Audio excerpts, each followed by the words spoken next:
Recording in progress.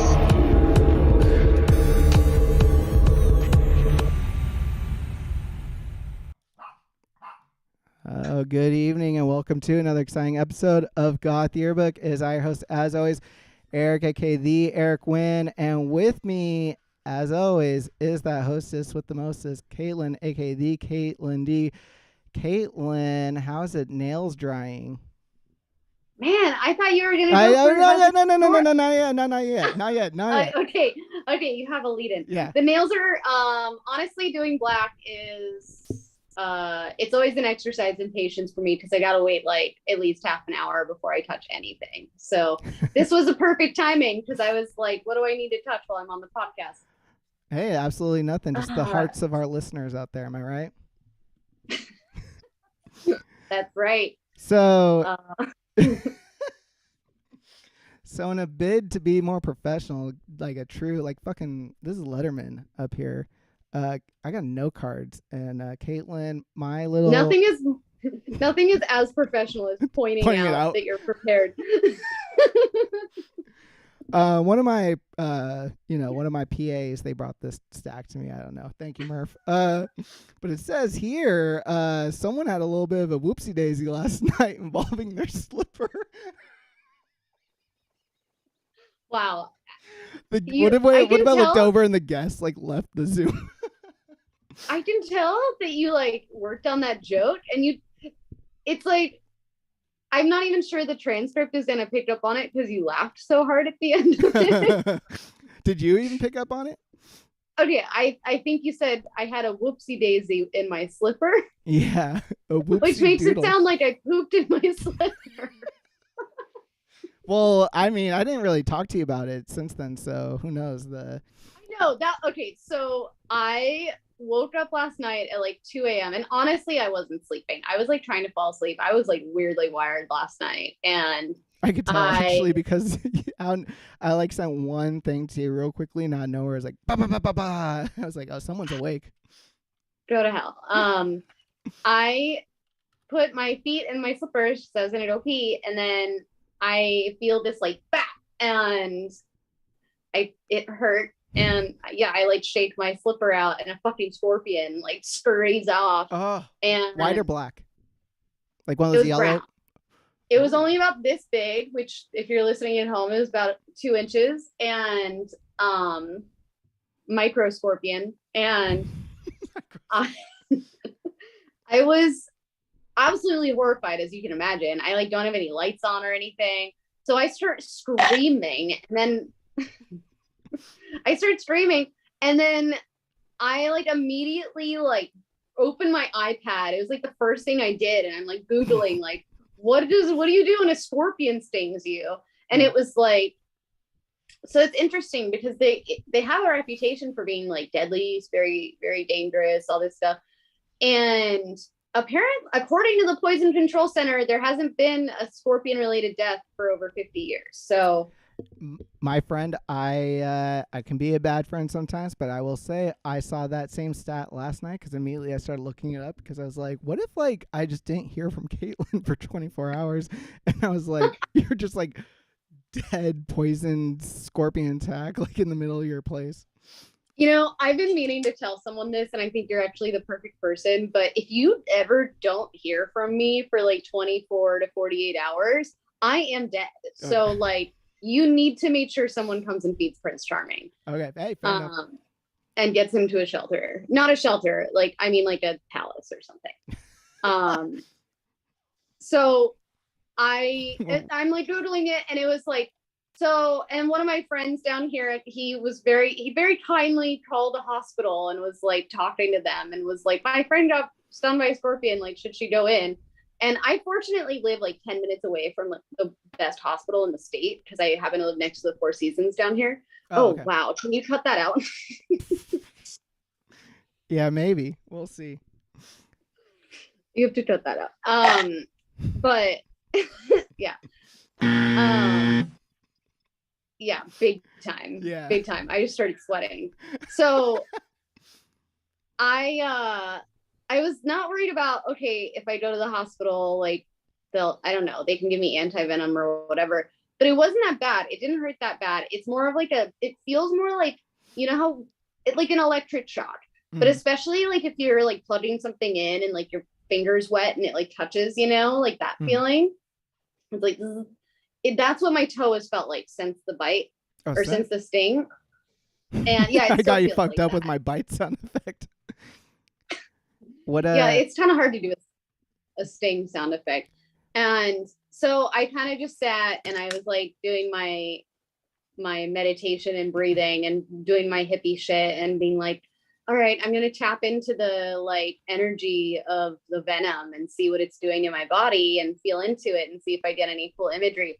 That shit. And I don't want to encourage anyone to seek out scorpion stings because they can be dangerous for some people. Like you can have convulsions and shortness of breath and nausea. But and when I read those symptoms, I was like, oh, you mean anxiety? I think I can handle anxiety. And so I was like, and immediately I did notice my breathing was constricted, but I think it was just from adrenaline, from my body being like, oh, poison. Yeah. And when I Googled it, it was like listening to things he did. And like number 4, it's like it was almost like too cute. He was like, and by the way, stay calm. And I was like, if I got stung by a scorpion, I would not be able to be like, I need to like really center myself and get calm. I'd be like freaking out. Well, what was really perfect about it was I was working on my website last night and I was like, I've been working on like validating my own work. And I really have spent just a tremendous amount of time meditating and like balancing my own nervous system in my life because I used to have very bad anxiety attacks, and I no longer really deal with that unless I'm in a very high stress situation. All kinds of things. And I straight up, I was like, all right, well, this is time to prove it that I can do this. And I did, I like meditated and I was slowing down my breathing and I had all these really beautiful, I don't know, like revelations come in. And also it was like kind of hallucinogenic. I was seeing like neon light trails and stuff. And I was like, oh, hell yeah, this is some good shit. And this is some good scorpion shit right here. This is some good poison. You have to go to Coachella typically to get that kind of scorpion sting action. I mean, you have tattoos. Like, have you ever gotten that like kind of high from it where you start, you're very activated? Mm-hmm. It was a bit like that, but it had its own very specific energy, and it was very strong, like death energy, which is a reason the Scorpios are related with like sex, death, and rock and roll. You know, it was very hardcore, but also had this very light energy where it and I looked it up later, and it felt very resonant with some things that I have been thinking about and talking to some close friends about in the last several days. And even like our podcast last week talking about death. And one of the quotes that I've been talking about with my friends has been like this Robert Moss quote. And he says, one of the greatest crimes in modern society is turning death into a tragedy. Because if you look at a lot of, earth-based or indigenous cultures, death is just, it's not something that's feared. You can still grieve a loss. You can still grieve someone not being in your orbit physically anymore.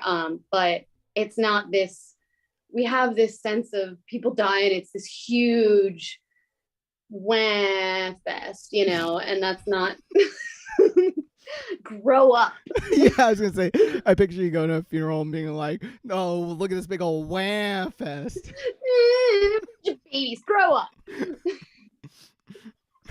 So it was interesting. And then today I buried the scorpion in the front yard and thanked it for its scorpion medicine, and that was that. Oh. And by the way, listeners at home, Eric, I told him I was stung by a scorpion, and now I'm hearing that he Googled it. But then I literally sent another message and he didn't even read it until this morning. So I just want to put that out there.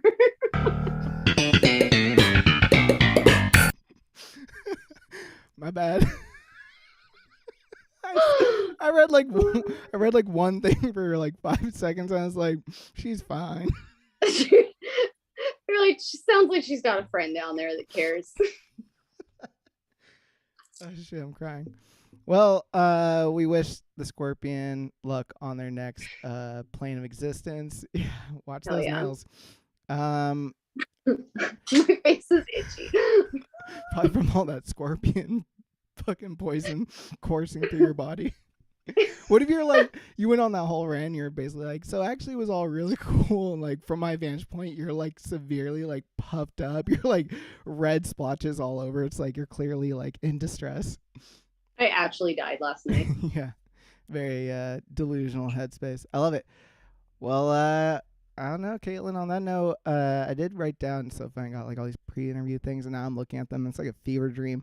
One of the things I wrote was Balto with a question mark because I. Well, maybe this is a good note to get our guests in here because I asked them ahead of time. I was like, hey, what are some movies you grew up on? 'Cause, you know, for some of the games later and all that. And one of the things they wrote was Balto. And I read it, and the first thing I thought was, I looked at it, and I was like, the fuck is Balto?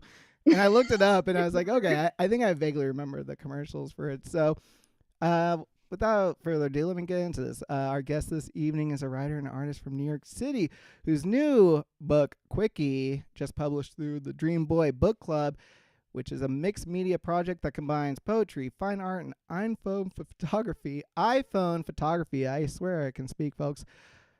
Without further ado, let's please welcome to the show the one and the only Lily Lady.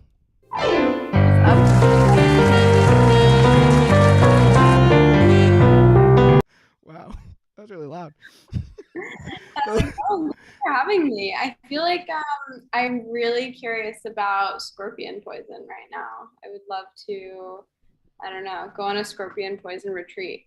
Oh man, I really that's the opposite of the effect I want to have right now.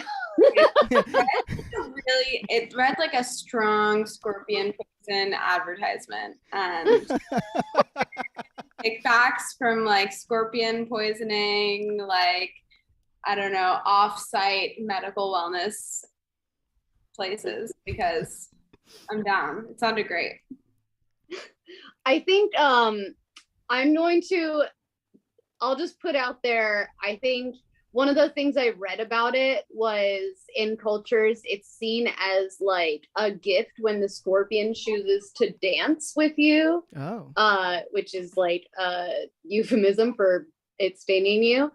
And so I would suggest just being open to scorpion poison and maybe spend some time in Mexico or New Mexico walking around barefoot if you really want to. But also it can be very dangerous for some people. So I cannot recommend it. Please do not come after me if there are scorpion authorities. Well, I'm a Scorpio moon, so I think I'm scorpion curious. What's your Leo? Oh yeah, Leo sun, Aquarius rising, Scorpio moon. It's a funky little mixture. I like it. That is funky. I feel like if you were a man and I dated you, you would like ruin my life. I would. It's possible. Maybe in the future. I would love the opportunity to. Spoken like a true scorpion hidden in a slipper. Hell yeah. Well, thanks for having me, y'all. This is already so fun. So, Quickie, when did Quickie officially drop? Quickie dropped just in March. It's a whirlwind. Yeah, Quickie went on pre-order on Valentine's Day, and then a month out, it dropped on Dream Boy Book Club site. And now I'm doing a little tour. I just got back from LA, and I'm in New York for a hot second where I live before I go to continue the tour. I'm going to Massachusetts, I'm going to Chicago, going all around. Hell yeah. How do you, when you're doing like the readings, how do you decide what selections you go? Do you switch up each time, or do you have like your set like 5 or 10 that you do? I never read from the book. I'm not going to read from the book. I figure if people come to the readings, they're going to either get the book or they've already read the book. I mean, I wrote the book, so I don't really feel like, let's not go back there. Let's keep it moving, So I read a new essay every reading that I do or try to. So in LA, I had 2 readings where I read this essay about self-care, and then I'm debuting some new medium that I'm calling socialist erotica. So yeah, I just write new stuff and then talk about the book.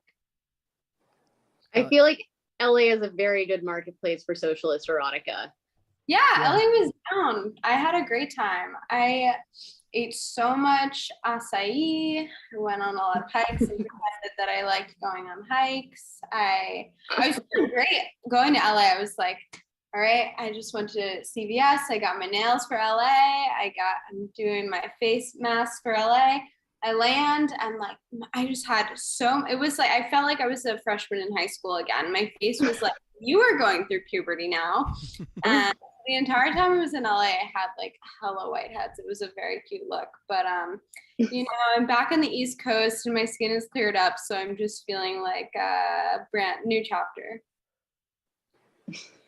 I'm actually going to LA tomorrow, and it's funny because I live somewhere now where there's definitely people that keep up with the appearance, but it's just the weather is so humid, and I live right next to the ocean. Like I kind of stopped caring. I'm not caring as much, and then I'll get these memories pop up on my phone, and I'm like, damn, I used to really put it together before I left the house in the morning. It's great to be in a not caring Now I'm mode. like, yeah, now I'm like, my roots aren't done. I try to keep my nails done, but that's also new. I don't know. I do appreciate, I am planning though, when I go there, I am planning on getting like a real good pedicure. I haven't found a good one down here. Oh, for sure. Yeah. Yeah. I think that in LA, I think I just strive to be alternative hot. It's like the market is saturated for traditional hot. So if I can just hit the bar for alternative hot, I'm cooking with fire. Socialist sexy. That'll be the look. Yeah, I mean, exactly. it won't just be LA. It's like everyone's really starting to fucking just be like at the cusp of like a huge, massive uproar over capitalism. So socialist sexy will become the norm sexy, I think, That's within true. like 5 years. So I hope everyone's reading Conquest of Bread by Peter Kropotkin. Hell yeah. Did anyone else just hear of like a group of woo girls or something? Just like I heard the audio of like one or two girls out of nowhere just go like in the background one of your things going woo. Am I tripping? Maybe they're in Manhattan. It's possible they're outside. I got the windows open. Oh yeah, it'll be like our not to bring it back to and just like that. We finally closed the book on that, but like that Carrie looking over the balcony and being like, "Why are these kids being so loud in Manhattan?"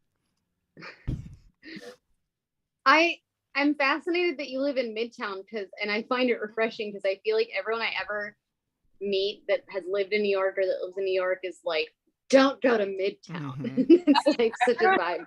Like that. I mean, I grew up in the city, so I've lived all over the place. I mean, except Staten Island, of course. But yeah, I've lived everywhere. I live in Midtown because my partner has the spot. It's great. I mean, anytime I tell people that I live in Midtown, they're like, "Why?" Mm-hmm. Yeah. But it's great to live in a place that's relatively blah, and then go out to fun places. You can always retreat at the end of the night to a place where at the corner there's a Domino's, there's a bodega, and there's an ATM. What else do you need in life? Yeah, I mean, compared to people who like purposely choose to live like on, like it's a trek. Like an event will happen. They're like, "Oh, I'm going to go see my favorite bands." Like, "Oh, by the way, I got planned that like at midnight when the show gets out, I also have to like do like a 2-hour trek just to get back to my fucking apartment." Yeah, that's real. That's super real. That's like when in LA for half the trip we were staying out in Hermosa Beach at this little Oh, motel by the beach, which was pretty romantic, but it was a you had hike. to, yeah, that is a trek if you're going out to if you're doing events in the city and then doing that. Holy shit. Track. But I like an end of the night cruise. I like to decompress in an Uber or a car and just like think about the night before I get back to the spot. Mm-hmm. I had a dream recently where I was taking a subway after a late night out, and I was in a city like New York, and it was very busy, and it was like 3 a.m, but there were still a bunch of people around. And I remember I took a subway, and then I got to my home, and I just walked, and the whole time there were people around. And I've never lived in New York. I always lived in LA, and I was like, damn, that was like such a weird feeling of safety in my dream compared to, I think the only problem with the driving culture, not the only problem, one of the problems with the driving culture, and that like long trek, if it's the only option, is first of all, it's expensive. Secondly, sometimes you finish a night and you're drunk and you can't get an Uber, or you're alone and you're getting into a car with a stranger and it's just you two. And then like, even when I would get dropped off on my street, if he drops me off down the street and then I walk up to my house, that's the block and there's no one around, it's super quiet. And there was like, I never even thought about it while I was living there, but it was funny because it only came about in the dream that I was like, this is nice. I feel safe going home from a night out. So interesting. You're dreaming about living in New York. I wonder if that's a premonition. Oh, absolutely not. I would honestly rather die. I tell everyone this. I think everyone, I mean, move to New York.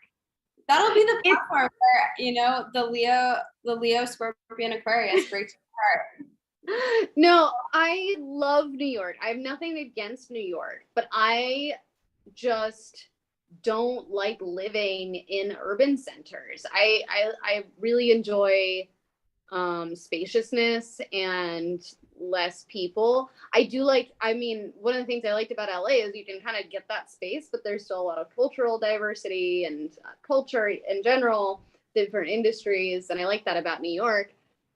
Maybe when I'm older, I would have, if I have money at some point in my life, like a good amount of money, I would have like a place there kind of thing, or go spend like some time there. But yeah, right by the park. Yeah, and I also have always had outdoor cats, so I kind of have to live places where they can roam. Totally, yeah. That's fair. Yeah, if you're just joining us, Caitlin D, vehemently anti-New York, going on another famous anti-New York rant, and special guest Lily Lady joining us. Well, I mean, Eric, you couldn't live there either because you have like 25 pets. That's true. The chickens would not fare well. And well, I don't know, Gonzo and what's his lady's name? His chicken. They like hop in taxis all the time. Gonzo from the Muppets, I'm talking about. He has a chicken that's like his partner. I was like, are you talking about Hunter S. Thompson?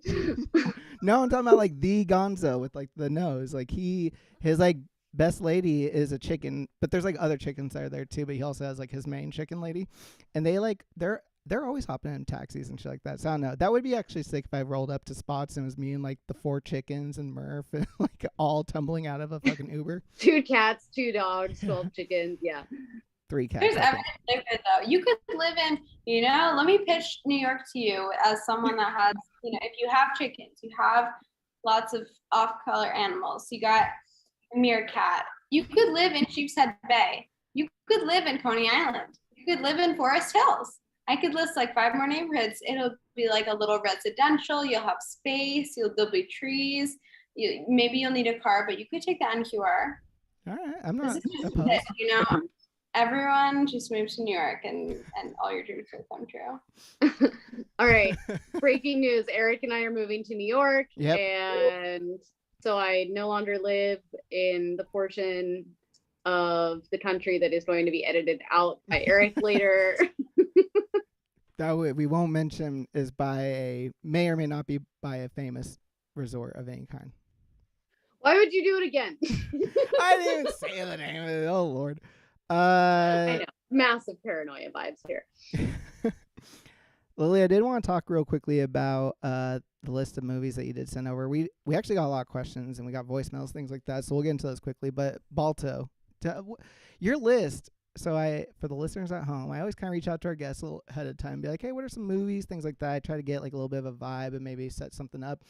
And your list was just incredible. Gummo and Kids sandwiched between like Balto and The Parent Trap. Yeah, it's chaos vibes. Yeah. Watch all at once with your whole family. And the funniest part was, oh god, I got pulled up now. The Balto, which I honestly like could not remember him for a second. I was like, oh my gosh, like our guest is like talking about probably some like cool like Eastern European like Criterion Collection like movie I've never even heard of before. And I looked it up on my phone, but like the internet at my work was kind of going slow, and I just saw, okay, here it was. As my internet was like trying to load up, the only clear thing that came up was Bob Hoskins as the snow goose Boris. Which only reinforced for 2 seconds my like belief that I was like, oh my god, like Bob Hoskins played like a snow goose. Like what sort of like of high culture. But no, well, I mean, hey, I've never seen it, so I can't say anything. But it looks like this was one of Kevin Bacon's greatest. Would you say that this was like your number one cartoon from your childhood? Yeah, I would say so. I mean, it's a tie between this and Iron Giant, Oh my gosh, but good. the only reason why I didn't say Iron Giant is because my dad cries every time in Iron Giant. Not just at the end, like the whole Iron Giant. It's so upsetting for him for some reason. And so it's a beautiful movie, but it's just tinged by that memory. And so Balto is where it's at. Balto has a little bit of climax. It gets a little intense. You think some spicy things are going to happen, but it works out in the end. Spoilers. I mean, 1995. If you haven't seen it by now, I'm not spoiling anything by saying it works out in the end. But yeah, it's great. I mean, it's really, I highly recommend it to everyone. I just looked this movie up, and I was looking at the poster. It has major Mandela effect vibes for me, because I feel like it has this like familiar feeling, but I don't remember ever watching it. And when Eric said, "Have you ever seen the movie Balto?" I forgot to reach out to you. What the fuck are you talking about? And then he just never responded. You might have seen it. Maybe like in like fourth grade, your homeroom teacher didn't want to teach and like rolled in the DVD set, and it was like one class was spent watching Balto, and it vaguely related to geography or something. Lily, I'm not gonna lie. DVD was like coming out when Caitlin and I were like probably like graduating high school. It rolled in the VHS. VHS. Or just did a live action of Balto. But you that would have been pretty memorable. They read the stage play. Yeah. Yeah. I mean, it's about a 12-year-old husky, and if that's not just a testament to defying age categorizations and I don't know, all types of things.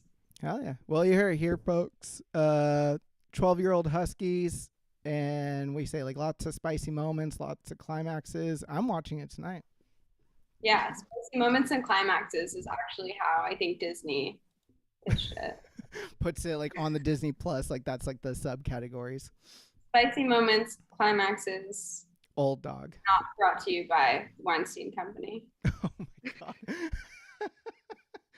Incredible.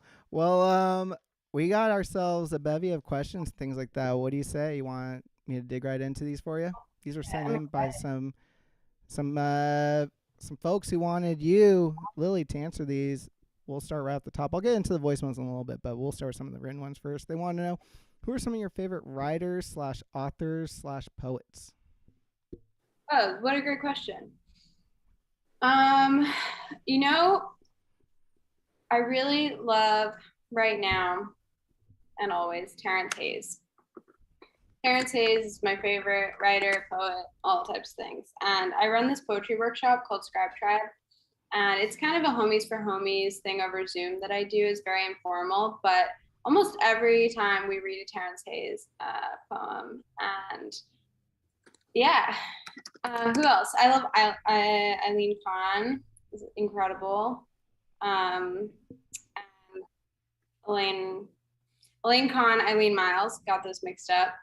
And yeah, who else do I mean, honestly, I'm really liking my publisher's books. John Foster, he's incredible. Yeah, I get the most, I would say, inspiration from like across mediums. So I don't really get much inspiration from my writing from writers or poets. I get inspiration from comics or cartoons or going to museums and looking at paintings. Like I don't know. When I'm writing, I don't really read anyone else's work. Like I stay super siloed in visual. So like I go to a lot of museums, I go to a lot of galleries. But now I'm not writing much other than these essays. And so I'm reading like a ton of Terrence Hayes again, which is amazing. Like I highly recommend everyone looks at American Sonnets for My Past and Future Assassin. Every single one is like just gorgeous. So yeah, nice. I hope that was helpful. Yeah, absolutely. What about you, Caitlin? I know that your boy Moss. Robert Moss. Yeah. Yeah, I mean, I read a ton of nonfiction, like consciousness literature and natural healing, obviously, because that's my line of work. Um, for pleasure, I've been reading Isabel Allende. I'm actually reading a Clarissa Pinkola Estes, who's very famously known for the book Women Who Run with the Wolves, which is a nonfiction book that I recommend to everyone, not just women. And it's about myths and stories of the wild woman archetype. And just that archetype that has very much been obviously lost in our culture, not lost in our culture, but denigrated. And been really enjoying that. It's very soul nourishing to read that. Since I've been living in Mexico, I have one of those like Pablo Neruda poetry books because it has the Spanish translation. So that's been like a good way for me to practice Spanish while also reading poetry that I've been enjoying. But yeah, so much nonfiction lately. And then honestly, I read so many, I don't want to call them trash authors, but a lot of beach reads that it's the kind of thing where like you don't need to focus or remember it. You don't need to be moved gutturally by it. It's just like semi-erotic elves fighting over gold kind of thing. Not the direction I thought that was going to go. From the screenwriter of Balto. Yeah, exactly. That's their sequel. So I'm like, whoa, I need to read those books. I mean, it kind of sounds like J.R. Tolkien when I put it like that, but that doesn't sound like a beach read to me. When I think beach read, I think like kind of someone's murdered, but it's really sexy at the same time. It's like there's a bunch of people vacationing after college, but then hilarity ensues. Like Gillian Flynn type Gone Girl type shit or something, or Nora Roberts. My thing here has been I will literally read anything that is put in front of me if I'm at the beach or by a pool. My favorite reading is that like laying in the sun kind of thing. But weirdly, I haven't really found a lot of bookstores around here, and it's just I'm actually planning on bringing back a bunch of new books when I go to LA because the Kindle at the beach thing is just not a vibe. It's not great. That's fair. So that's where I'm at. Also, one thing I was thinking about both your work and John's work, and I don't want to make this comparison like I don't think you guys were influenced by it anyway, but it does remind me of sort of the like Chuck Palahniuk era when he was it's like very like and Chad Fierstad are also a friend of the show. He writes like this too. It's just very stream of consciousness in a way, but also very intentional and a lot of details, but also it's this sense of this story brewing underneath the details that are sort of coming out like a stream, you know? So I loved Chuck Palahniuk when I was a kid, when I was like in my early 20s and as a teenager. I used to just tear through all of he was like releasing a lot of new books when I was growing up, and I just used to like rip through those. And I got to meet him actually in Chicago at a signing, and he was it was one of those moments where you realize that it really is the people that present the weirdest in life that are actually the most basic, and then the people that like are super weird and messed up on the inside look like he had like a white button-up shirt and jeans on, and he was very clean cut, and he was like very friendly and like, nice to meet you, blah blah. And then he gives this talk and he's like, yeah, so I was inspired to write because my father shot my mother in the face with a shotgun while I was hiding under the bed as a little boy. It's like, oh damn, that's quite an origin story. Yeah, I don't know. I picked up Choke I was at my partner's storage unit and like brought back all these random books that I would never choose to read. And Choke was in there and I wasn't so keen on it. So maybe I'll give it another go. I think it's because at the time there wasn't so much fiction like that. Yeah. And it was much more novel to write in that way. I mean, besides maybe like Tolstoy or James Joyce or like you know like these weird off-color writers that were super popular, but like you couldn't necessarily go to a bookstore like you can now and find a million stream of consciousness books that are like Some are good and some are bad, obviously. And at the time, I mean, his were very compelling for the era that they came out in. I think now if I discovered them for the first time, I would be like, this isn't necessarily like speaking to me at this point. I'm actually, speaking of James Joyce, I'm doing the victory lap. I'm rounding the final 100 of Ulysses right now. Finally. I started reading this book. I never read it in high school. Probably I was crying in the bathroom when that class was happening. But I mean, I started reading this with my mom, and we go over every chapter on Zoom. And I really feel like such a bimbo when I'm reading this book. Like, I don't even, half the time I'm just along for the ride. Really, it's a lesson in surrendering, because I don't know what's going on. I think about 3% of it seeps in and makes any sense in a logical way, but maybe that's the point. No, I have never fully read that book because I've tried to read it a couple times, and I'm a big believer in, like, if I'm not liking a book, like, there's plenty of other books, you know. No, teach me that, because I mean, I'm a big believer in self-punishment. So it's like, if I don't like a book, I'm like, oh, this is just my life now. So if I'm not liking it, it's just too bad. Get to the end. You just suffer through it. Yeah, most things. Yeah. What about you, Eric? What are you reading these days? I mean, to the end of time, I always will sing the praise of Samuel Beckett, the playwright and author, who did his two, like, the famous ones are Waiting for Godot and Endgame, but like all this stuff is so good. It's just about as bleak as can be for writing, and for some reason, like, I find like a lot of comfort in it. Like, I read, like, that is my beach reading. Like, if for some, all this stuff, like, my theory is like all of it is like just based like on what the most horrific hangover of your life is like, and if all you've, like, everything has like a real purgatorish essence to it, and I love it. Like, everything feels like just gritty and awful, and gnashing of teeth, and like just grays and charcoals, and for some reason, like, I find like a deep comfort in it. I really do. And then I just had to pull it up because I always forget his name, but the author's name is Donald Ray Pollock. He wrote The Devil All the Time, which I think they turned it into a Netflix movie with Robert Pattinson, which I did not see. I assume that the acting was good, but like, I was really nervous to watch it because I just loved the book so much. It was also a very bleak book, rather.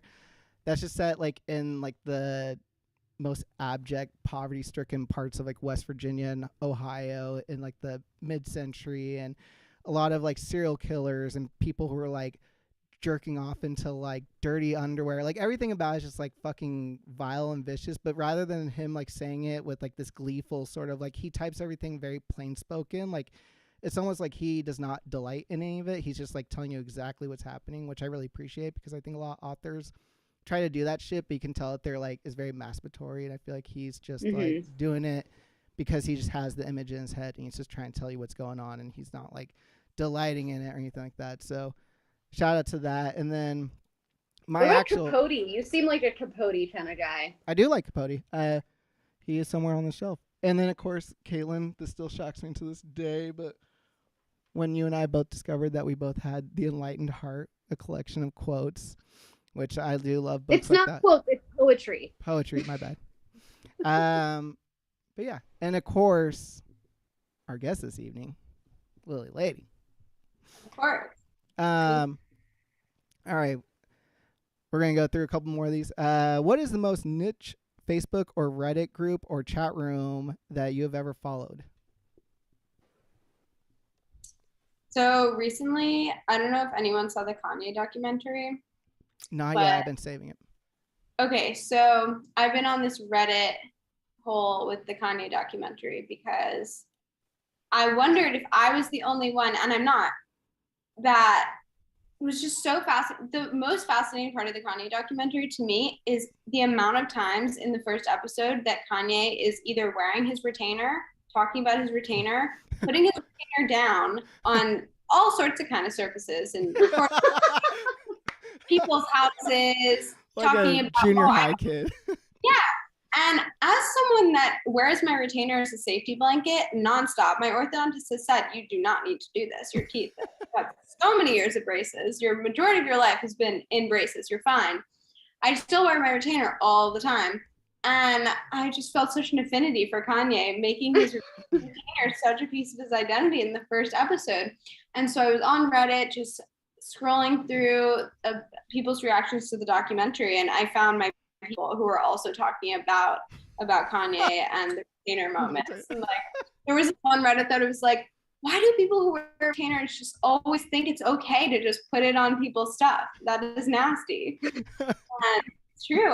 I'm very willy-nilly. Yesterday I was on the plane coming back from LA. I was just like putting my retainer on the seat, just leaving it while I was going to the bathroom. Like, yeah, it's just, I felt really seen, I guess, by that Reddit community.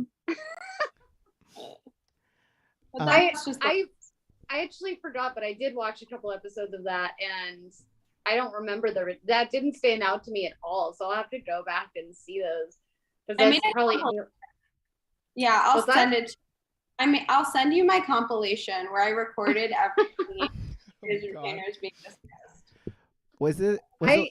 Sorry, go on. I was just gonna say I lost my retainer so many times when I was a kid. They put on, it was called the permanent retainer. It was just braces because I was technically too young for the real braces. And I ended up falling on my face and having to get stitches, and that I looked like the Joker because it went through my face. Damn. So that's my little story about my retainer. So do you have a permanent retainer now? I actually have one here that I never got taken out. I'm jealous. I have some friends that have the permanent retainer, and it looks really cool. It's like, I wish I had some gear that was just always in there. I'm like too paranoid that my teeth are gonna fall out at this point if I take it out, because I'm like 35 years old, and I think they put it in when I was like 15. Like a load-bearing retainer at this point. Yeah, like my head's gonna cave in. Knows what'll happen. It'll be just like the biblical flood. Yeah. I'm not gonna be able to eat. I'm honestly just afraid my teeth will move if I take it out. I don't know why. It's just, yeah. Yeah, they might. Every time I go to the dentist, though, I tell Dr. Lynn, I'm like, can we just start over? Like, let's take them all out just for kicks and just put them all back in. And she always says no. I love it. Yeah. It's so hard because like I don't want to give anything from your book away because I want people to go check it out. But I did make a note. My favorite, I'm just gonna call it the dentist email. That is my favorite passage of the entire book. I felt like I related to so many aspects of it, and I felt like it was just brilliant. Thank you. You know, I have a really dysfunctional relationship with Dr. Lynn, and I honestly, she should have gotten an acknowledgement. She's like truly a character, a force in my life. Shout out Dr. Lynn. Throw back to the literature conversation. I've been reading a lot of Nabokov as well, and in Lolita, apparently, I only was reminded of this because I read it so long ago. Apparently, Humbert Humbert goes to the dentist in one scene and asks for the very same thing that I constantly ask for, which is just like take out all my teeth. Really? I don't remember that at all. I've read it so long ago. I mean, someone just told me that, and so I mean, I'm feeling affinities, I guess, for Kanye and Humbert Humbert, and I'm not judging that right now. Cultural icons, yeah. That's for me and my therapist, you know. Someone wants to know, what do you miss most about the internet from your childhood? So I guess the internet that existed back then. Okay, the internet from my childhood, I'm still rocking in it, you know, like you can still make what you want from the internet. Like the internet from growing up was super horny, super gamer. And I mean, I'm constantly playing, I still play on mini clip, you know, like I play Bubble Trouble all the time. I'm not on Club Penguin because I think I was banned for life. God. But I definitely still play all the games that I used to play. And I don't go on Tumblr as much as I did. I go on Tumblr to laugh, not to cry. So that's, I guess, a positive change. But yeah, I mean, I think the internet of my childhood was more about engaging with strangers. Oh, yeah. And so I try to do that with a regular cadence, you know, just pop on Omegle, see what's happening, who's around, who wants to chat. But yeah, I guess those are the things that I miss, but not so much miss because I still do them. Fair enough. What about what would you say the internet of your childhood was like, Caitlin? Yours and mine. I mean, it's definitely about talking Me, to strangers. That I think has always been the common theme throughout the age I of know. internet. I'm thinking of literally the dial-up where it was like you had to listen to it like and like you had to wait for it to like dial in, and then like America if Online. AOL actually loaded, it would be so exciting because it only worked like 80% of the time. It would show like people like these the AOL people like literally go like woohoo, like when you logged in. Like, It was like such a celebration, yeah, because it was like an 80%. I feel like it's being like generous. It was pretty generous, yeah. And then you would have to wait to get into a chat room, and I remember there wasn't the security that there obviously is now for kids, but like Nickelodeon chat rooms, I feel like I remember were a big thing. And then it was literally like ASL, and I would always this is like a weird thing that I would do, but I would pretend to be like a middle-aged man. Not weird at all, man. We were all trying out different avatars. You were the only like young girl like pretending to be a middle-aged man. The interest was far more common. Yeah. Well, and I think it's because I was warned so many times by adults that there would be middle-aged men pretending to be younger girls, and so I was like, I need to balance this in the universe, like radical. I think I might have told this on the show before, but my mom, I remember like the first time she showed me, like we got the Dell or whatever it was, or whatever the computer was that we had back then, and she's like, look, you can go in the chat room, and some lady was like 38F, like 38 female, what about you? And I was like like 9 boy or like 9 male, and like immediately it showed like chat like discontinued. And I remember my mom at the time was like, oh, like, and I remember like that should have been like my reaction, but like little devious me, immediately I was just like, okay, so next time like I lie. Exactly. Next time you lie, that's what you learn from the internet. Next time I'm 10 double digits. 10 3/4. Yeah. Yeah, the internet, I mean, it just was, all about chatting with strangers on any website, really. Like, I used to go on this website where I would cosplay as a horse and just be about, it was just like feed your horse, or, it was like Tamagotchis, but for horses. So I would take my virtual horse out and give it hay, but the other users had horses too.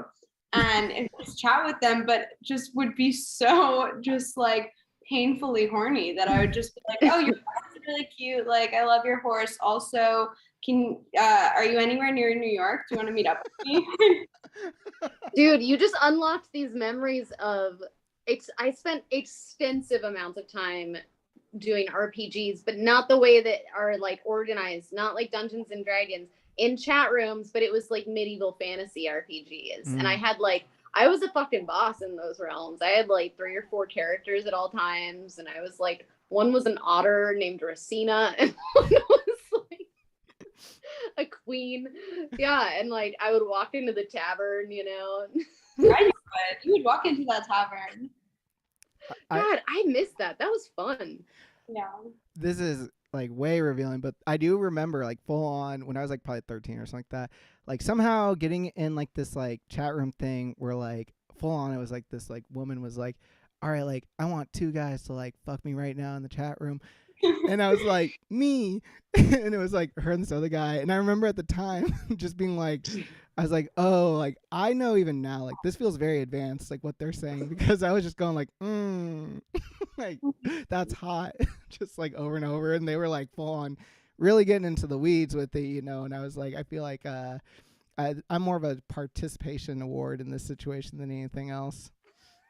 I'm not the star player on this team. When in doubt, always, that's hot. Yeah. Paris Hilton taught me that one. Man. How about a voicemail? Yeah. All right, let me pull it up right now. Oh my gosh. Sorry guys, I just got like my emergency alert thing. An endangered child abduction. Actually, it's an elderly person. I've never seen that before. On the internet alone. All right, where is it? Hey, party animals. My name's John. First, thanks for taking my call. And thanks, Lily, for letting me publish your book. That was really nice of you. Second, and this is sort of part of a general apology world tour I'm on, and mostly just for Eric and Caitlin. Just wanted to apologize for ghosting Goth Yearbook like 2-ish years ago. I can't remember what happened, but wanted to like tell all the kids out there that's not a super cool thing to do. And third, back to Lily. I haven't had a chance to read your book yet, but can you like maybe give me a quick like Spark Notes version of the plot? Just to set the mood or whatever. Thanks, cool kids. See you later. Wait, he published your book, but he hasn't read it? So much there. Yeah, there's a lot to unpack on this one. Yeah, do we want to unpack the ghosting situation? You know what's crazy is that was supposed to be, no joke, I looked it up because I've been like, because Caitlin and I started doing like this version of Goth Yearbook exactly 2 years ago, like 3 weeks ago. And it was almost 2 years ago to the day that he was supposed to come on. He didn't, but it was a month into quarantine. People were, having all sorts of things. Who knows? It's all chill over here. It did crack me up because it gives me the readout, and it said he said 2-ish years ago, and it wrote it as Jewish years ago. I vaguely remember it. I frankly like sometimes forget entire shows that we do. So don't have to worry about me taking these things personally because I am living in the moment, baby. And we'd love to have you on at some point, and we'll have a loose plan B just in case. Hell yeah. We love you, Jonathan. I'll just come back on in case John goes again. So the plot of the book, thanks John for your question. Quickie, how can I describe it in a couple words? I mean, it chronicles the appointments and the encounters of this itinerant character, Leopold Bloom, in Dublin over the course of one ordinary day. Actually, I just picked it randomly, June 16th, 1904, which is cool because it's going to be soon. We're going to have a big party on the 16th of June to celebrate. There's this parallel theme I'm running with, which is it's similar to kind of this epic poem by Homer, but you don't have to read it to understand Quickie. So yeah, I would say just check it out if you're curious. Yeah, now you got into that character based on you were like walking past like a bowler hat, like society, and you were just like really entranced. Yeah, it just came to me one day. I love it. Okay, we're getting a little close to the hour mark, so thank you, Caitlin, for that thumbs up. Oh, I didn't know it did that. It's so aggressive. Like I don't know how to take that away. Oh my god. Just this fist that like shows up, and like what's funny is like on the YouTube thing through my studio, like it cuts off some of it, so it just looks like a fist was like coming through. Damn, Caitlin, what the fuck? For the listeners at home, Zoom apparently interpreted my hand gesture as a thumbs up, and without my consent, it superimposed an emoji over my screen. Yeah.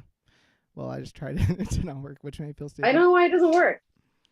Someone wants to know, we're going to try to go through these a little bit more rapid fire as we go into the hour mark, Lily. Paris Hilton or Lindsay Lohan? Lindsay Lohan. Hell yeah. What is an absolute necessary snack for a road trip? Anything flavored like birthday cake. Oh, shit. All right. I'm about it. Do you have a song or a band that makes you nostalgia hard for high school? Hilary Duff, Metamorphosis album. Nice. Oh, yeah. Pies or cake? Cake. Caitlin, feel free to jump in too if you just know like a song that was your nostalgia hard. Come Clean was a big part of my high school experience. So good. Oh my gosh, the music video, dramatique. Mm-hmm. Driving in the rain to that song, man. Yeah. Being 17, wow. You are inside the music video when that happens. I have a very specific memory of driving my mom's Honda CRV to go to the Roxy store to like stalk a boy that I had a crush on with that song playing. Wow, I would love to see a short film of that. Yeah. How do you hope to die? all of the ways at once. All at once, hell yeah. Scorpion sting. I was thinking that same thing, just a massive one to the forehead. What is your stripper name going off of the combination of your first pet's name with the name of the street that you grew up on? Dixie Chambers. Holy shit. That's Nice. actually... That's a really good one. Yeah. Mine is Muttley Old House. Oh my God. Rough. There's a street called Old House. Shit. Yeah, the street. Yeah, your stripper name has a great personality. Yeah. The street that I grew up on is weirdly called Old House Road, which is a good example of how I know I'm in a simulation. Mine would be Scuttles Parkhaven. Scuttles based on the seagull from fucking The Little Mermaid. Hell yeah. Scuttles. How do you overcome writer's block? Oh, just, go out and have a kooky experience in your life. Nice. What is your favorite movie soundtrack? What's that P.T. Anderson? Oh, Magnolia. Oh, that's a good one. Caitlin, do you have an immediate one that came to your mind? You answer. Let me think about it. Titanic. Oh shit. Okay. Talking about like fucking scores and shit. I don't even know. I was like immediately thinking like Or Romeo and Juliet. Oh, Romeo and Juliet is a good one. I think about those songs. My thoughts are often with them. Let's get into the we got one more voicemail here and we'll play some games. Hi, my name's Kevin Cook. I'm an old English major and a fan of good poetry. I'd like to ask Lily Lady how she gets her ideas and how to know which ones to keep and which ones to throw out. Thanks. Oh, wow. Can we just take a moment for how cool that person sounds? They sound very cool. Wow. It sounds like they're cool enough to have one half of part giving birth to me. Yeah, thanks, Dad. From one writer to another. You know what's so funny? This is deviating. I was in LA, final lag of the book tour, West Coast, and I was reading. I was a little nervous, surprisingly, and I don't really get nervous, but I was feeling a lot of things. It was the end of the trip. I was going to this bookstore I'd never been to do a reading, and as soon as I get there, I see on one of the shelves my dad's book that he wrote. It's a biography of this gambler, Titanic Thompson. And I was like, oh, the universe is saying this is just everything's working out. So that was a great one. Yeah. That sounds awesome as a book, first of all. And what a name. And also what bookstore were you at? I was at Stories in Echo Park. Oh my God.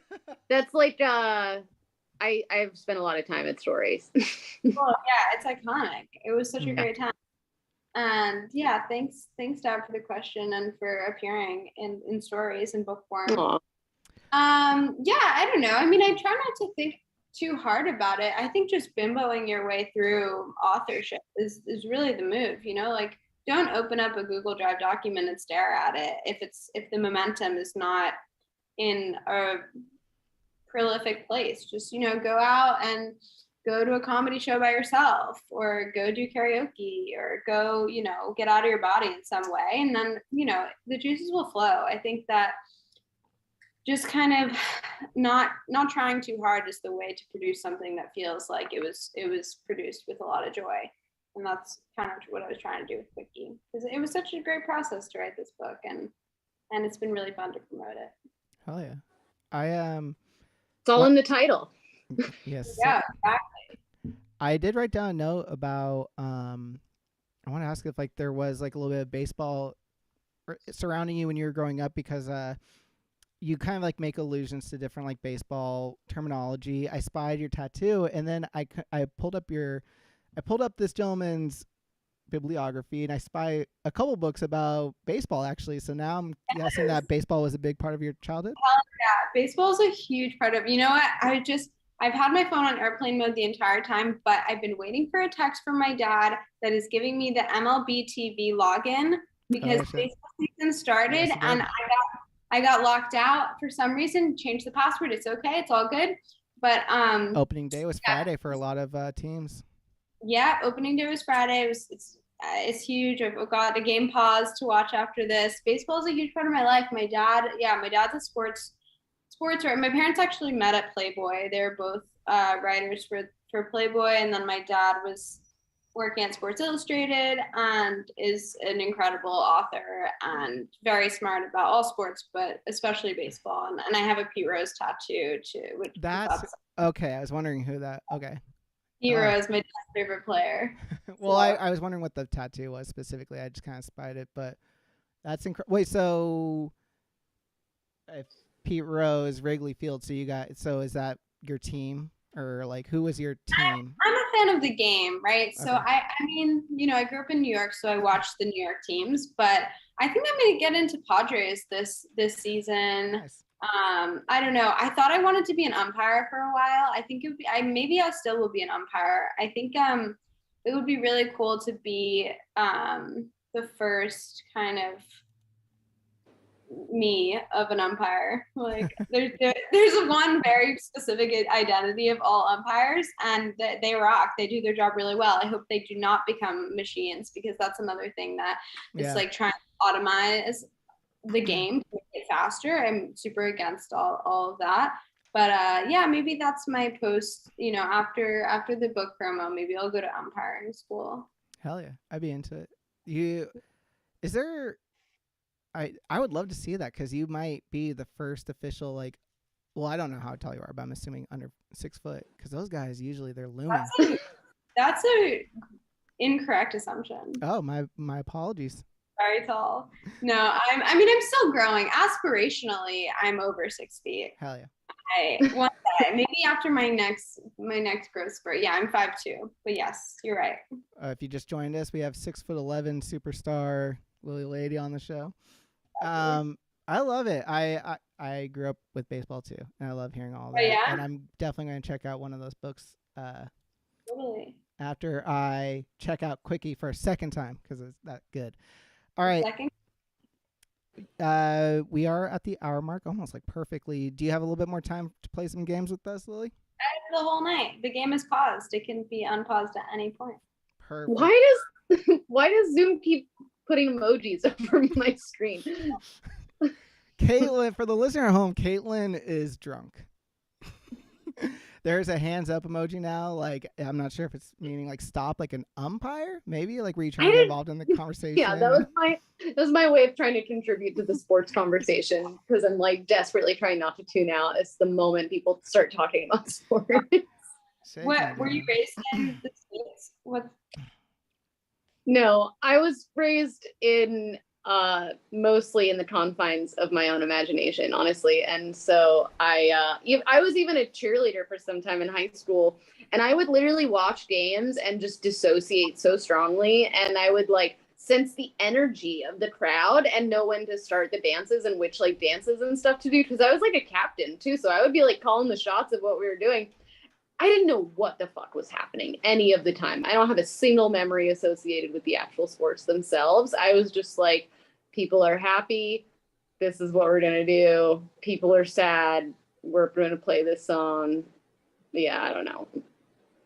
Yeah, there's no cheerleaders in baseball, but maybe you could actually in KBO. So I was watching a lot of Korean baseball when the pandemic was on and MLB was delayed.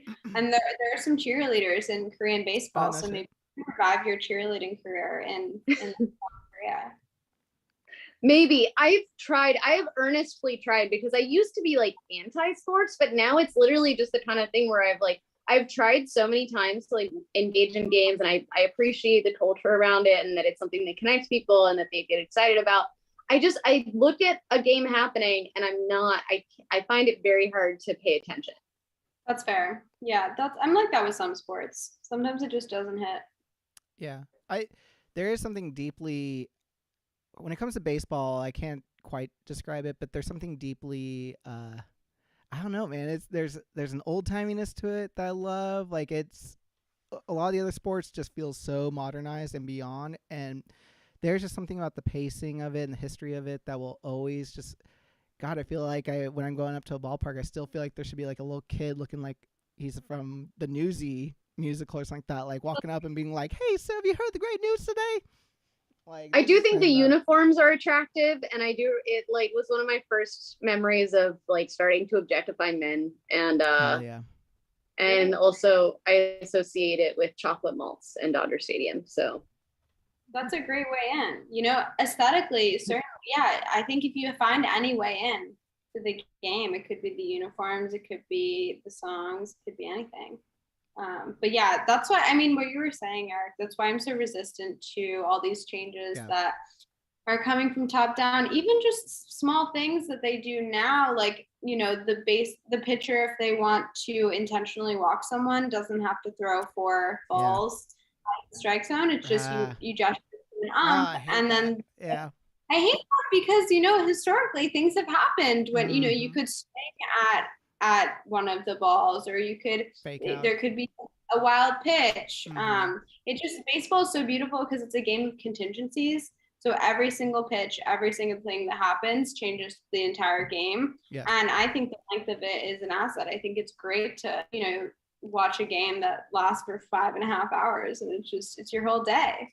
Absolutely. There have been times I've been, you know, because I'm from the Bay Area, so I go to Giants games, and there have been times where I have been there. It's just like, I'm not going to work the next day. Like, it's like you're there that late, and like, the energy, it's fucking indescribable sometimes when you're at one of those like perfect games where just the energy's there and everyone's staying, like it's going way past 10 or 11 o'clock at night, and everyone is not leaving because everyone's just like, we're all in this together. So good. It's so good. Yeah, that's the best. That's why, you know, I love extra innings. And my favorite announcer, Michael Kay, always calls when the game goes into extra innings, he goes, and coming up after the commercial break, we have free baseball. And that's what I feel. It's like, why shorten the game? Let's lengthen the game. Hell yeah. You are among good company, my friend. All right. We are going to play, as we always do with our guests, the classic childhood game MASH. Did you ever play MASH? Of course. Hell yeah. Well, then you know exactly what we're about to get into. Let's just do it. I'm going to ask you for 2 places you'd love to live/retire, and one that would be the worst. Okay. Speaking of Kanye, I would like to live/retire in Wyoming. Okay. I thought you were going to say Chicago. Also, Coney Island. Oh, nice. Also, like that old, kindred spirit, my friend, because that is like, just like baseball, there's something about Coney Island that's just so like. Coney Island Cyclones. Yeah. Yeah. I get it. And then I would not like to live in Hawaii. Damn. All right. What about 2 like dream jobs? Dream job. Someone who is paid to, I guess, restaurant critic. Oh, okay. And Zamboni driver. That'd be cool. And what would be like the worst? The worst job would be, I mean, I guess a school, like anything related to children in school, like a substitute teacher, maybe. Oh, that would be the worst of all the. That's pretty bad. Yeah. I mean, I feel so bad. We made like substitute teachers cry. Me too. I made so many substitute teachers cry. Like, I don't know what the fuck was wrong with us, but it was just like one came in and it was just like an unspoken thing where it's like, we have to like ruin this person, like at the subconscious, at the id level, like everything needs to be just depleted. 100% fake names, just like making things up that the teacher would say we were allowed to do. I had one substitute teacher tell me that after the 50-minute lesson was up, like that they didn't want to have children anymore.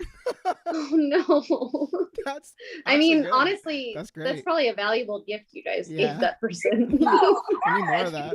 Control. Yes. Because your own children will be the worst people to you, probably worse than anyone. What are 2 of your favorite colors? Pastel pink and steel. And what is your least favorite color? Neon green. Oh, interesting. I feel like we've gotten 2 of those now. What are 2, like, if you could travel around in any car or mode of transportation, what would the 2 be? Dodge Challenger in matte black, Nice. or bicycle built for 2, but I never have to pedal. Like Mr. Burns. And then what is your least favorite? Mode of transportation. Like, what would be like if you're assigned to this for the rest of your life, you're like, that sucks. Probably. I know they're iconic, but the old school New York City taxis, the way they smell inside, I just immediately feel nauseous and like puke just arrives in my throat. Okay. And so yeah, those ones. Who are, you can use real people or celebrities, whoever you want, who are like 2 crushes where it's like, hey, this is gonna be the person I'm with the rest of my life that you'd be into? Oh my gosh. Okay. Probably I've been replaying the video of Angelina Jolie making out with her brother at the Oscars. Angelina I've watched it several times too. It's on repeat. So Angelina Jolie's brother, and also Dennis Rodman is just a perma crush. Nice. It kept wanting to like autocorrect Jolie to Juliet. You said Dennis Rodman, right? Yeah. And then who would be like, oh, this is who I get to be with? Sucks. Probably Ted Cruz. Yeah. Or, I don't know. I mean, my middle school principal. Who are we gonna choose? Mr. Brown. Mr. Brown. Is that a Clue character? Thank you, Caitlin. Yep, that sounds good. Well, let's do it. Okay. And then give me 3 random numbers. 17, 42, 99.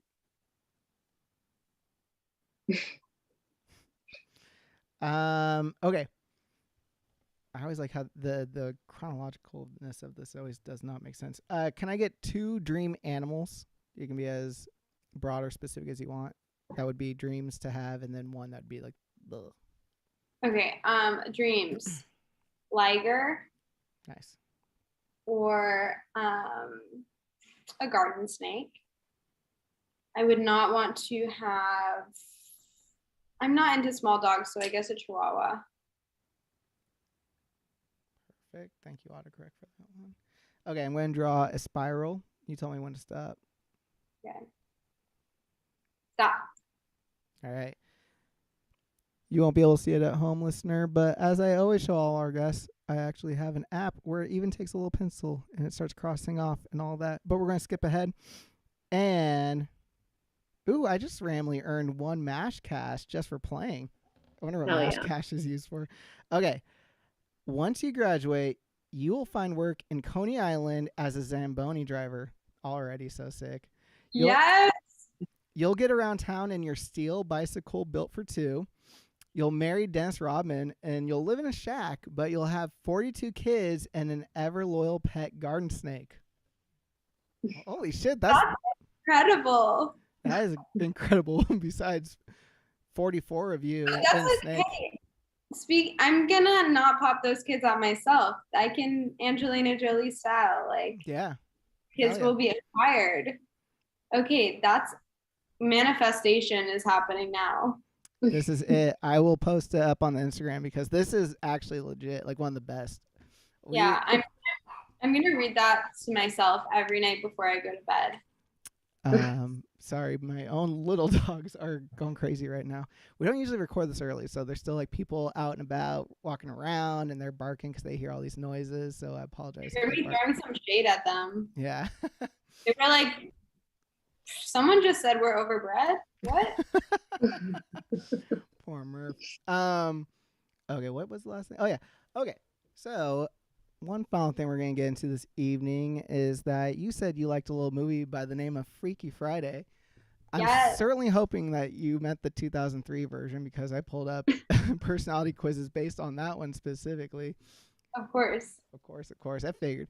Okay, so we're gonna do this. We're gonna play two. We've never done this before. This is gonna be new one, Caitlin. We're gonna do. I found two miniature personality quizzes, so I'm gonna give them both to you, Lily, because I want to see if you get the same person on both of them, because they're both actually they include a lot of people. It's not just mom and dot, short for daughter. Like we're talking full cast and care, short for character. So Okay, love. we're gonna start with the BuzzFeed. Which character is your favorite? Okay, we have Harry, the little brother, Grandpa, Pepe, or Evan. Grandpa. Okay. That's the dicier part of the movie, maybe, but it's all right. I don't remember it at all. Yeah. Yeah, I mean, you heard me cruising on the internet as a kid. Yeah. See. Choose a song from the soundtrack. The classic cover of What I Like About You by Lilix, Simple Plan's Happy Together, Ashley Simpson's Just Let Me Cry, or Christina Vidal's Take Me Away. Take Me Away. Yeah, Caitlin just, speaking of oh, there she goes. Okay. Pick a member of Pink Slip, the band, that Lindsay Lohan's band. We have Maddie, we have Peg, her name's Peg, Anna, or literally none of them. Anna, the hot goth. Hell yeah. Which outfit would you wear? Okay, we got 4 different Lohan looks, and I'm just going to describe them to the best of my ability. We got Lohan in like a long black shirt thing, like a long sleeve is what I meant by it, and like denim jeans. We got Lindsay Lohan like in her iconic like denim like kind of band jacket from the movie with like the studded belt and the green pants. We have her other iconic look from it where she's wearing like the cargo green ones with the stud belt, and she's got like a little whale tail going on and like a baseball style like 3/4 sleeve shirt thing. And then we got Lohan in like a I guess like a flannel shirt, like John Goodman and Roseanne type vibe. Oh, definitely the one in the like low rider. Yeah. Okay. Yeah, the low jeans, low cut jeans. Okay. Pick a lyric from the song Ultimate. You're the kind of friend who always bends when I'm broken. Like, remember when you took my heart and put it back together again? I've been wasting time with clueless guys, but now it's over. Or you're it, you're the ultimate, it's automatic, I'm sure of it. I've been wasting my time with clueless guys, but now it's over. Hell yeah. Okay, so you got Jake. You got Chad Michael Murray. That's right. Major Jake energy right here. Mm-hmm. I actually hadn't seen this movie in so long. I had to read the plot to kind of remember everything that's going on. So for those of you who don't know, classic switcheroo where mom and daughter switch roles for a day because they both like talk shit about each other or whatever. And so like, you know, they have to go through a day in one another's shoes. And I was reading at the end, it's so funny that the whole thing is based around the fact that like daughter is in a band and there's a big like battle of bands going on one night, and the mom, Jamie Lee Curtis, shout out, is getting married, and she's having her wedding rehearsal the same night. So it's like a lot of the like bone of contention is resolved around that. And it's so funny because I'm reading the Wikipedia plot summary, and there's like a note like at the bottom of like the thing, like near the end of the movie, where the mom, I guess, had to quickly go like, oh, by the way, we're going to postpone the marriage so that you don't get married to my husband in your body. Because I guess they realized like, oh, like that'd be weird because then she's going to like fuck her new stepdad essentially on their wedding night. Which I wish happened. Honestly, I think that would have made it a better movie. I was honestly thinking that. I was like, imagine if Lohan in the mom's body was just kind of like, no, mom, it's all right. Like, I got this. Like, I'll just like, the mom's like, no, like, she's like, no, we're going to get married. Like, it's chill. And then Jamie Lee Curtis in the daughter's body hooked up with Chad Michael Murray, which I think should have happened because honestly, at the coffee shop, they had the vibe. The better. The vibe was there. Mm-hmm. I mean, yeah, I'm glad I got Jake because Jake has major fuckboy energy, but also has a heart of gold. So I did not remember this. I thought that he went to the school there, but apparently he is on the school staff, and he's fucking around with Lindsay Lohan, who goes to the school. You know, Jake. There's something in the school guidelines. It's yeah. Jake is definitely breaking some rules. I like it. Hey, Jake breaks rules. We love it. That's what we love about him. Okay, we're gonna do one more quiz. Let's see if you get Jake again. Or maybe Yeah, this will be like Jake is like your like sun sign, and maybe this will be like your moon sign, Freaky Friday character. other than just testing BuzzFeed's algorithms. Yeah. What do you want to be when you grow up? A doctor slash psychologist, an actress slash singer, an athlete slash mechanic, a businessman of some description, or haven't decided yet? Athlete slash mechanic. Nice. Umpire. There we go. When people are nasty to you, you find them and calmly ask them why they were acting nasty. Do something mean back to them. Ignore them for a while. If they're a friend, you'll forgive them. This one is separate. It just says forgive and forget, or play a practical joke on them. Oh, play a practical joke. Yeah. Keep it Dish it. If they're serving, cushion dish it. on your chair. Hell yeah. What is your favorite school subject? Mechanics, English, work studies, music, or I like all the subjects. Work studies. When you get home from school, you study and catch on work I forgot to do today, play music with my friends in the garage, go work at your part-time job or stay and help out at the school. Like very two different vibes. Pop over to your boyfriend slash girlfriend's house and stay for dinner, or terrorize my big or little sibling's bedroom. Ooh. Play music with my friends. Okay. And finally, what is your least favorite school subject? English, social studies, anything that doesn't involve my friends, math, or don't have one. Math. Fuck yeah. All right, it's calculating. Oh, you're covering the spectrum, my friend, because you're getting down with Jake on one quiz, and on the other one, Ryan, aka the like stepdad to be. The same. Oh, damn. It says here. Wow. It says for a description. Unfortunately, BuzzFeed didn't give a description on theirs, but this one does. It says, although people misunderstand you and may not like you, inside you have a heart of gold and want everyone to be friends with everyone. And then it's like a black and white picture of Mark Harmon.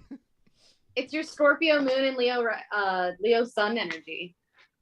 Totally. That's exactly right. I'm really cruising all of the female characters in Freaky Friday. Yeah, you are. Really, I've got something going on.